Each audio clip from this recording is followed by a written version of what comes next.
Հայոց եկեղեցու հոգևոր և վարչական կենտրոնը Մայր Աթոռ Սուրբ Էջմիածինն է,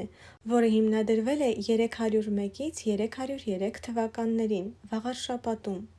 17 դար շարունակ այն հավատարմորեն իրագործում է հոգեփրկչական և ազգապահպան իր առաքելությունը։ Հայաստանյաց առաքելական Սուրբ Եկեղեցին աշխարհի բազմաթիվ երկրներում ունի եկեղեցական կառույցներ, թեմեր, պատվիրակություններ և համայնքներ։ Դարեր շարունակ պատմական դեպքերով պայմանավորված տարբեր երկրներում ստեղծվել են հայկական համայնքներ և բնակչության աճին զուգահեռ հասունացել է եկեղեցի և դպրոց ունենալու պահանջ և դրանք հիմնադրելու անհրաժեշտություն։ Ամենայն Հայոց կաթողիկոսի առաջնորդությամբ Հայոց եկեղեցու առաքելությունն իրականացնում է Մայր Աթոռ Սուրբ Էջմիածնի նվիրապետական աթոռների, թեմերի, պատվիրակությունների, ծխերի և ուսումնակրթական հաստատությունների հոգևոր դասի գործունեությամբ և հավատացյալների աջակցությամբ։